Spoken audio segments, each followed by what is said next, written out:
आज की सबसे बड़ी खबर सिर्फ पेट्रोल और डीजल की कीमतों की नहीं है, बल्कि उस खामोश आर्थिक तूफान की है जिसने एशिया के कई बड़े देशों की नींद उड़ा दी है। भारत में पेट्रोल 3 रुपये 14 पैसे और डीजल 3 रुपये 11 पैसे महंगा हुआ और लोगों को यह बढ़ोतरी बड़ी लगी। लेकिन जरा रुकिए, अगर मैं आपको बताऊं कि हमारे पड़ोसी देशों में पेट्रोल 60% तक महंगा हो चुका है, कि कहीं स्कूल बंद हो रहे हैं, कहीं 4 दिन का वर्किंग वीक लागू हो रहा है, कहीं पेट्रोल पंप सूख चुके हैं और कहीं जनता को राशन की तरह तेल दिया जा रहा है, तो शायद आप कहेंगे भारत अभी भी बहुत बेहतर स्थिति में है। लेकिन सवाल है कि आखिर ऐसा क्या हुआ कि पूरी दुनिया के तेल बाजार में भूचाल आ गया और भारत इस संकट से कैसे बच निकला। आज की इस विशेष रिपोर्ट में हम आपको दिखाएंगे ईरान युद्ध के बाद तेल संकट की पूरी कहानी, पड़ोसी देशों की हालत और भारत की रणनीति जिसने देश को बड़े आर्थिक झटके से बचा लिया। 28 फरवरी 2026 यह वो तारीख थी जब मध्य पूर्व में शुरू हुआ संघर्ष पूरी दुनिया की अर्थव्यवस्था के लिए खतरे की घंटी बन गया।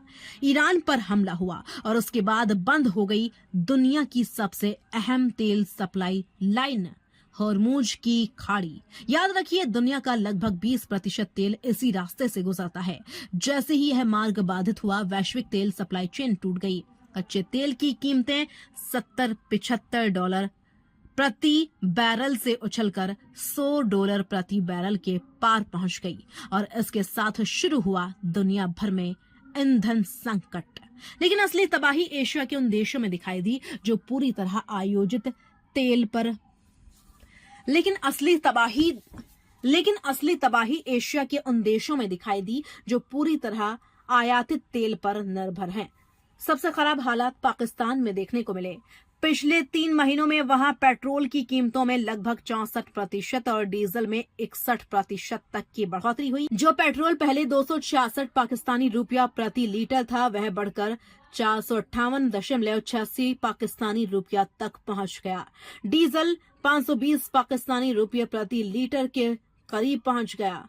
अगर भारतीय रुपये में तुलना करें तो वहां पेट्रोल लगभग 157 रुपया प्रति लीटर और डीजल करीब 178 रुपया प्रति लीटर बिक रहा है। पाकिस्तान के पेट्रोलियम मंत्री ने जब प्रेस कॉन्फ्रेंस में 42.7% पेट्रोल और 54.9% डीजल मूल्य वृद्धि की घोषणा की तो आम जनता के बीच हड़कंप मच गया। हालात इतने गंभीर हो चुके हैं कि सरकार को बिजली और ईंधन बचाने के लिए कई कठोर कदम उठाने पड़ रहे हैं।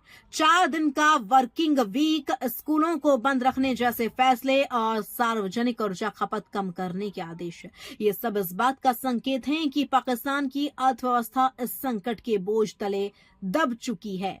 अब बात नेपाल की, जहां हालात और भी चौंकाने वाले हैं। नेपाल इस समय दक्षिण एशिया में सबसे महंगा पेट्रोल बेचने वाला देश बन चुका है।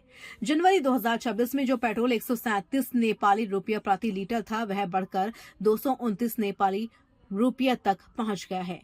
भारतीय मुद्रा में देखें तो नेपाल में पेट्रोल की कीमत लगभग 123 रुपया प्रति लीटर हो चुकी है। सबसे बड़ी समस्या यह है कि नेपाल अपनी तेल जरूरतों के लिए लगभग पूरी तरह आयात पर निर्भर है। वहां परिवहन क्षेत्र में लगभग 60% तक तेल की खपत होती है। इसलिए जैसे ही तेल महंगा हुआ, वैसे ही माल ढुलाई महंगी हो गई और रोजमर्रा की चीजों के दाम आसमान छूने लगे। अप्रैल 2026 में नेपाल ने सिर्फ 1 महीने में 4 बार तेल की कीमतें बढ़ाई। इसका असर आम लोगों की जिंदगी पर साफ दिखाई देने लगा।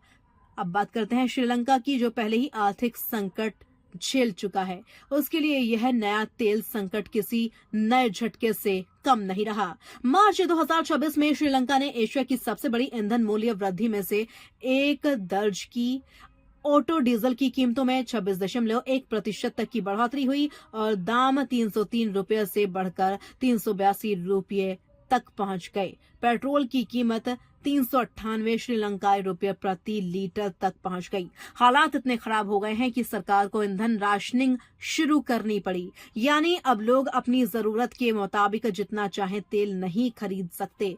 स्कूलों और सार्वजनिक कार्यक्रमों पर पाबंदियां लगाई गई। ताकि तेल की खपत कम हो सके और देश की अर्थव्यवस्था को किसी तरह संभाला जा सके। बांग्लादेश ने शुरुआत में अपनी जनता को राहत देने की कोशिश की, लेकिन बढ़ती सब्सिडी का बोझ सरकार के लिए भारी पड़ गया।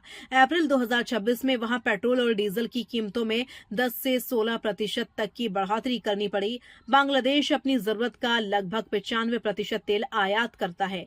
कच्चे तेल की वैश्विक कीमतें बढ़ते ही वहां कई जिलों के पेट्रोल पंप खाली हो गए हैं। लोग घंटों लाइन में खड़े रहने को मजबूर हो गए और परिवहन व्यवस्था पर भी इसका गंभीर असर पड़ा। अब सवाल, जब पूरी दुनिया में तेल संकट है तो भारत की स्थिति अपेक्षाकृत स्थिर कैसे रही? 15 मई 2026 को भारत में पेट्रोल 3.14 रुपये प्रति लीटर और डीजल 3.11 रुपये प्रति लीटर महंगा हुआ। दिल्ली में पेट्रोल 94.77 रुपये से बढ़कर 97.91 रुपये प्रति लीटर पहुंच गया, जबकि डीजल 87.67 रुपये से बढ़कर 90.78 रुपये प्रति लीटर हो गया। यह बढ़ोतरी जरूर हुई, लेकिन अगर तुलना करें तो पड़ोसी देशों के मुकाबले यह बहुत कम रही। जहां पाकिस्तान में 60% तक बढ़ोतरी हुई, नेपाल में लगातार कई बार दाम बढ़े, श्रीलंका में राशनिंग शुरू हुई, वहीं भारत में कीमतों को अपेक्षाकृत नियंत्रित रखा गया है। विशेषज्ञों का मानना है कि भारत की रणनीति इस संकट में सबसे बड़ा हथियार साबित हुई। रूस से सस्ता कच्चा तेल खरीदना, तेल आयात के स्रोतों को विविध बनाना और सरकारी तेल कंपनियों के घाटे को मैनेज करना, इन कदमों ने भारत को डेफिनेटली लोगों पे तो असर होगा ही, कहीं ना कहीं तरीके से लोगों पे ही असर पड़ता है इन चीज़ों से। और आने वाले टाइम में मुझे लगता है अब ये पैदल चलना ही बेहतर है।